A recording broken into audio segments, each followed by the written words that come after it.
Assalamualaikum warahmatullahi wabarakatuh.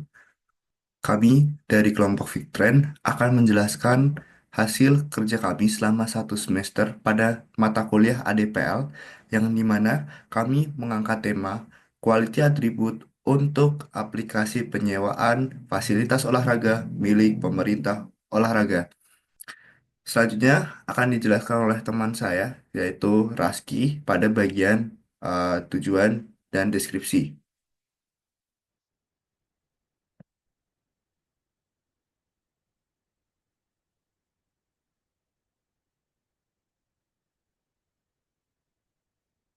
Baik, selanjutnya izinkan saya untuk menjelaskan non-functional requirement yang kami peroleh dari hasil elisitasi yang dimana kemarin kami melakukan interview kepada pihak yang terkait dalam pengembangan aplikasi ini agar kami peroleh informasi yang dapat kami jadikan kepada NFR. Di sini kami memiliki 11 NFR yang dimana pada NFR pertama aplikasi harus menangani lebih dari 60 pembayar dalam satu waktu. Hanya NFR kedua, yaitu aplikasi harus memiliki desain yang mudah dimengerti, UI yang intuitif dan mudah dinavigasi, dan implement UI yang baik seperti hierarki visual dan penunjuk yang jelas. Lalu ada NFR ketiga, yaitu aplikasi harus menampung minimal 100 user aktif secara bersamaan dengan penerapan MongoDB serta distribusi traffic ke beberapa backend server menggunakan AWS ELB untuk load balancing. Selanjutnya ada NFR 4, yaitu sebuah aplikasi harus menjamin keamanan data pengguna dengan implementasi two-factor authentication untuk akses akun pengguna, terutama data pembayaran dan informasi pribadi agar tidak dapat diakses atau dimodifikasi oleh pihak yang tidak berwenang. Saja ada NFR 5, yaitu aplikasi harus berjalan dengan responsif tanpa membebani perangkat pengguna serta proses transaksi dan pencarian fasilitas dengan cepat dengan menggunakan optimasi caching untuk mengurangi beban server dan pengguna data user. Lalu ada NFR 6, yaitu aplikasi harus mengintegrasi fitur tambahan di masa depan seperti metode pembayaran baru atau peningkatan sistem manajemen fasilitas tanpa perlu mengubah besar dalam arsitektur. Lalu ada NFR 7, di mana seberapa mudah suatu aplikasi dapat diuji, memastikan bekerja sesuai spesifikasi dengan menggunakan pengujian yang hasilnya dilaporkan secara rinci untuk menunjukkan bagian yang berhasil dan perlu perbaikan. Lalu ada NFR 8, yaitu aplikasi harus berjalan di berbagai perangkat mobile dan sistem operasi minimal Android 9.0, lalu untuk iOS harus 12 tanpa perlu modifikasi besar. Lalu ada NF9, komponen aplikasi harus memiliki autentifikasi pembayaran yang bisa dikembangkan sehingga dapat digunakan pada proyek lain yang membutuhkan fitur serupa. Lalu ada NFR 10, aplikasi harus berkomitmen dan bekerja sama dengan sistem lain dengan pembayaran sistem payment gateway di mana sistem memproses notifikasi real time dari payment gateway dengan retry policy 3 kali untuk transaksi gagal. Lalu ada NF11, yaitu seberapa mudah aplikasi dapat diperbarui dan ditingkatkan tanpa mengganggu layanan yang sedang berjalan. Lalu kami memetakan ASR dari NFR karena emang ASR ini nanti digunakan untuk quality attribute yang dimana dia diperoleh dari NFR. Lalu kita ada 11 NFR yang dimana kami petakan juga menjadi 11 ASR yang dengan kode ASR 1 lalu hingga ASR 11.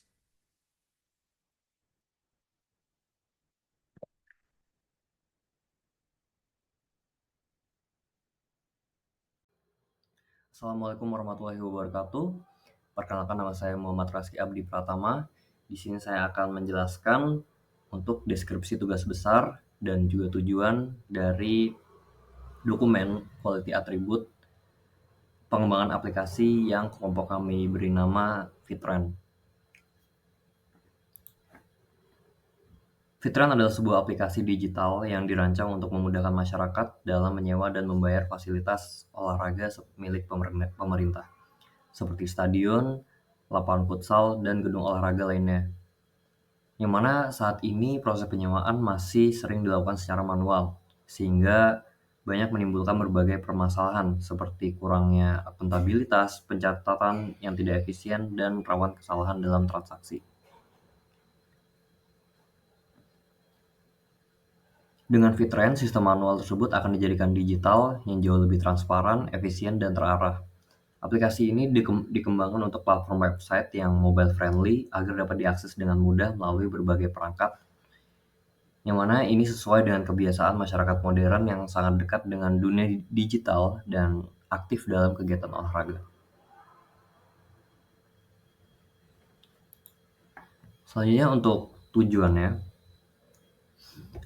tujuan utama dari penyusunan dokumen quality attributes dari Fitren ini adalah untuk mendefinisikan secara jelas karakteristik atau kriteria kualitas yang harus dicapai oleh aplikasi Fitren. Dengan penetapan quality attributes ini, maka pengembangan aplikasi bisa dilakukan secara lebih terarah, terstruktur, dan sesuai harapan para pemangku kepentingan, termasuk masyarakat pengguna dan instansi pemerintah. Setiap atribut kualitas memiliki peran penting, seperti yang pertama, usability, agar aplikasi terasa mudah dan nyaman digunakan oleh semua kalangan masyarakat. Correctness, memastikan aplikasi menampilkan data dan informasi yang benar. Reliability, agar aplikasi selalu tersedia dan tidak mudah crash atau error. Dan security, untuk menjaga data pribadi dan transaksi pengguna tetap aman dari ancaman digital.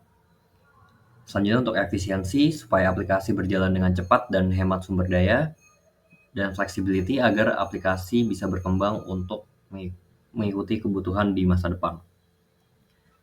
Selanjutnya testability, fitur-fitur bisa diuji, diperbaiki dengan cepat jika ada bug. Portability, supaya aplikasi bisa digunakan dengan baik di laptop, komputer, maupun HP. Reusability, agar beberapa bagian aplikasi bisa digunakan kembali untuk fitur atau proyek lain. Interoperability, agar aplikasi bisa terhubung dengan sistem eksternal seperti sistem pembayaran online. Dan maintainability, untuk memastikan aplikasi bisa terus diperbarui dan diperbaiki di masa depan tanpa kesulitan. Dengan semua kriteria tersebut, harapannya adalah Fitren tidak hanya sekedar aplikasi penyewaan fasilitas, tetapi menjadi layanan digital yang berkualitas tinggi, menjawab kebutuhan masyarakat, sekaligus mendukung transformasi digital di sektor pelayanan publik. Sekian penyampaian untuk deskripsi tugas dan tujuan dari dokumen quality attribute Fitren. Selanjutnya akan dilanjutkan oleh Saudara Damai. Perkenalkan, nama saya Maulana Jidan Azizi. Saya akan menjelaskan tentang quality attribute. Yang pertama untuk kode ASR1, yaitu aplikasi harus menangani lebih dari 60 pembayaran dalam satu waktu, itu termasuknya dalam usability. Untuk aplikasi memiliki desain yang mudah dimengerti, itu masuknya ke correctness, kode kebutuhannya yaitu ASR2. Untuk ASR3 yaitu aplikasi menampung minimal 100 user aktif secara bersamaan dengan penerapan MongoDB, itu dimasuk dari reliability. Aplikasi harus menjamin keamanan data pengguna dengan implementasi two-factor authentication security. Untuk efisiensi, yaitu aplikasi harus berjalan dengan responsif tanpa membebani perangkat pengguna. Flexibility, yaitu aplikasi harus mengintegrasi fitur tambahan di masa depan tanpa perlu perubahan dalam arsitektur. Testability, yaitu seberapa mudah suatu aplikasi dapat diuji untuk memastikan bekerja sesuai spesifikasi dengan melakukan pengujian yang hasilnya dilaporkan secara rinci. Portability, yaitu aplikasi harus berjalan di berbagai perangkat mobile dengan sistem operasi minimal Android 9 dan iOS 12. Reusability, yaitu komponen utama aplikasi seperti sistem autentikasi dan pembayaran harus dirancang modular. Interoperability, yaitu aplikasi harus berkomunikasi dan bekerja sama dengan sistem lain seperti payment gateway. Maintainability, yaitu seberapa mudah aplikasi dapat diperbaiki, diperbarui, atau ditingkatkan tanpa mengganggu layanan yang sedang berjalan. Dari mana kita dapat quality attribute ini? Yaitu kita harus mencari makna dari quality attribute tersebut. Misalnya usability artinya apa, correctness artinya apa, reliability itu maknanya apa. Kita sesuaikan dengan ASR. Yang mana ASR ini adalah NFR yang sudah dimetakan sebelumnya. Langsung lanjut ada architectural taktik. Yang pertama, usability. Non-function pada usability yaitu pengguna dapat menyelesaikan pembayaran dengan cepat, sistem memberikan feedback yang jelas selama proses pembayaran, dan sistem dapat melakukan banyak transaksi dalam satu waktu. Taktik yang kita gunakan yang pertama ada load balancing, yaitu mendistribusikan beban transaksi ke server secara merata. Ada payment queue, yaitu mengantrikan permintaan pembayaran dalam sistem antrian. Ada rate limiting, yaitu membatasi jumlah permintaan pembayaran per detik. Lalu ada correctness. Correctness ini quality non-functional requirement-nya ada antar muka yang sesuai dengan ekspektasi user, konsisten visual dan fungsional, ada feedback yang akurat. Taktik yang digunakan yang pertama ada prototyping, yang kedua ada desain sistem, yang ketiga ada error handling. Untuk reliability yang pertama non-fungsionalnya yaitu tetap beroperasi secara konsisten tanpa kegagalan, memulihkan diri dengan cepat jika terjadi error, dan mempertahankan performa stabil. Taktik yang kita gunakan untuk reliability yaitu fault tolerance dan auto recovery. Untuk security non-fungsionalnya yaitu harus menjamin keamanan data pengguna. Maka taktik yang kita gunakan ada data encryption, access control, dan audit logging. Untuk efisiensi non-fungsionalnya yaitu aplikasi harus berjalan dengan responsif tanpa membebani perangkat pengguna. Taktik yang digunakan yaitu caching mechanism atau menyimpan data yang sering diakses, dan query optimization yaitu mengoptimalkan query database. Flexibility non-fungsionalnya yaitu aplikasi harus memungkinkan integrasi fitur tambahan tanpa perubahan yang besar. Maka taktik yang digunakan yang pertama ada plugin arsitektur dan API gateway. Untuk testability non-functional requirement-nya yaitu seberapa mudah aplikasi dapat diuji untuk memastikan bekerja sesuai spesifikasi. Maka taktik yang digunakan yang pertama ada mocking service dan yang kedua ada continuous integration. Untuk portability, aplikasi harus berjalan di perangkat mobile dengan sistem operasi minimal Android 9 dan iOS 12. Taktiknya yang pertama ada closed platform framework, yaitu menggunakan framework seperti Flutter atau React Native, dan responsive design, yaitu mendesain antarmuka agar beradaptasi dengan ukuran layar. Lalu yang terakhir ada reusability, ada reusability non-fungsional. Pada reusability yaitu komponen utama aplikasi harus dirancang modular sehingga dapat digunakan kembali dalam proyek lain. Taktiknya yaitu MVC atau model view controller, yaitu memisahkan logika aplikasi ke dalam 3 komponen. Terus yang kedua ada shared libraries, membuat pustaka bersama untuk komponen yang sering digunakan. Lanjut ada interoperability, non-fungsionalnya yaitu aplikasi harus berkomunikasi dan bekerja sama dengan sistem yang berbeda. Taktik yang digunakan yaitu ada RESTful API, yaitu standar REST, untuk memudahkan integrasi dengan sistem eksternal. Lalu ada middleware, yaitu menambahkan lapisan middleware untuk menerjemahkan komunikasi antar aplikasi dengan sistem eksternal, seperti payment gateway dan semacamnya. Untuk maintainability, yang pertama ada non-fungsionalnya yaitu seberapa mudah aplikasi dapat diperbarui, ditingkatkan, dan diperbaiki tanpa mengganggu yang sedang berjalan. Taktiknya yaitu modularity, memisahkan kode menjadi modul-modul yang independen. Lalu taktik yang kedua ada comprehensive documentation, yaitu menyediakan dokumentasi lengkap untuk memudahkan pengembangan.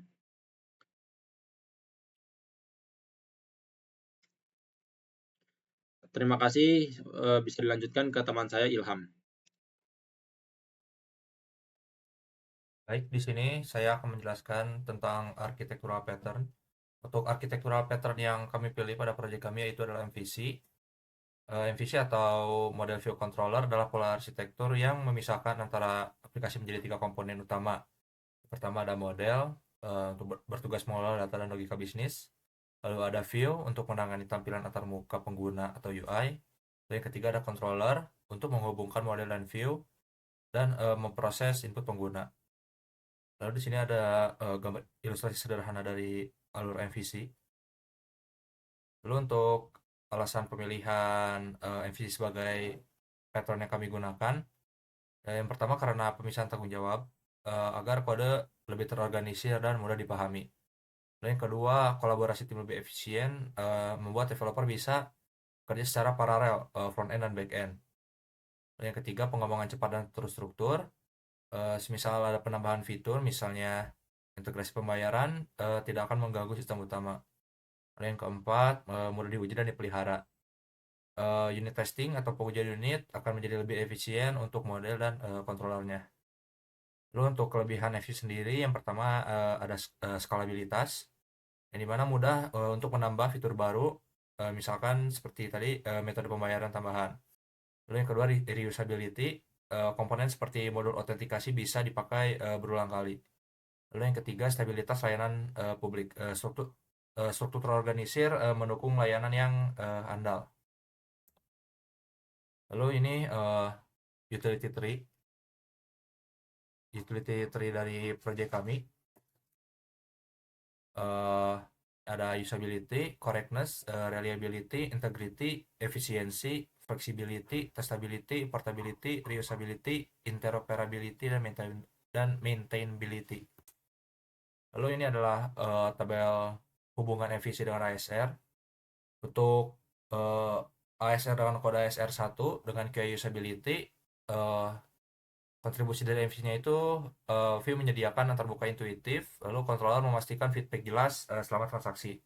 Untuk ASR 2 dengan QA correctness, view konsisten dengan standar UX, lalu controller validasi input untuk hasil yang akurat.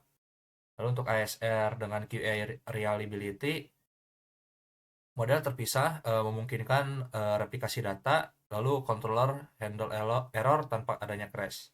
Lalu untuk ASR dengan QA security, controller mengelola autentikasi atau 2FA dan model enkripsi data sensitif. Untuk ASR dengan QA efisiensi, model optimasi query, dan controller caching response. Untuk ASR 6 dengan QA flexibility, modularitas FVC memudahkan penambahan fitur seperti payment gateway tanpa mengubah inti program. Untuk ASR 7 dengan QA testability,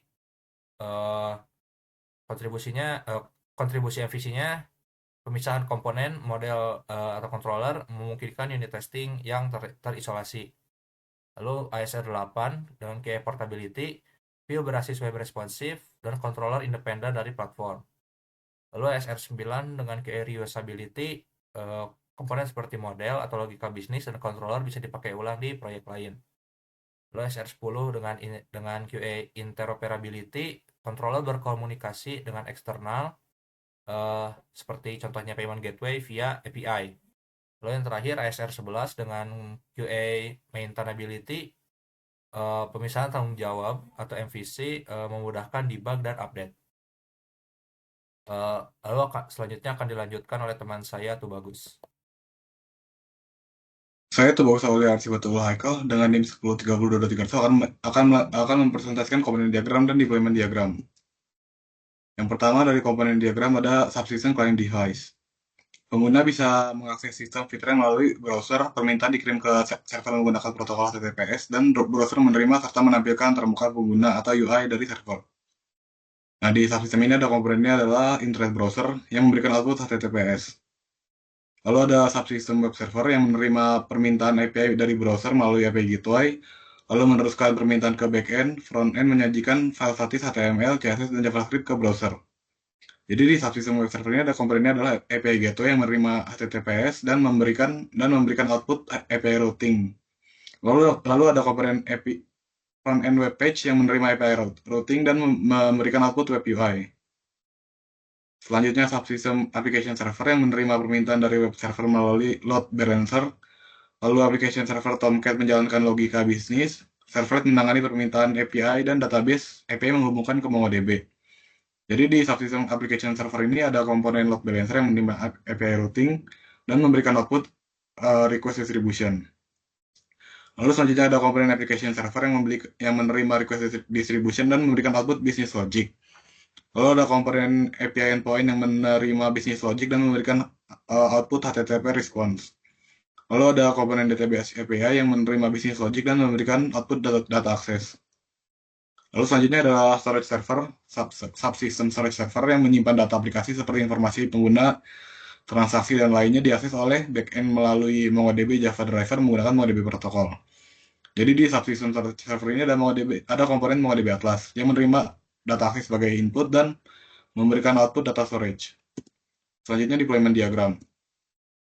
Nah, deployment diagramnya ada 4 node ya. Yang pertama node client device, lalu ada node web server, lalu ada node application server, dan node storage server. Antara node client device dan web server dihubungkan melalui protokol HTTPS. Dan antara web server dan application server dihubungi melalui HTTPS juga. Nah, untuk application server ke storage server dihubungkan melalui MongoDB protokol.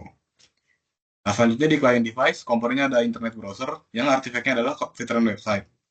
Untuk web server, komponennya ada API Gateway yang memiliki artifact gateway.jar. Lalu di subsystem frontend di dalam web server ada komponen web page yang memiliki artifact HTML, CSS, dan JavaScript. Lalu untuk Node Application Server, komponennya ada AWS ELB sebagai load balancer yang memiliki artifact nginx.configuration.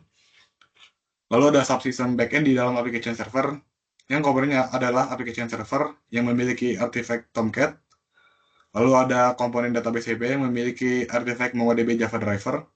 Lalu ada komponen API endpoint yang memiliki artifact servlet. Nah, untuk storage server, komponennya adalah MongoDB Atlas yang memiliki artifact MongoDB configuration.yml. Sekian dari kelompok kami Fitren, terima kasih atas perhatiannya dan mohon maaf jika ada kesalahan.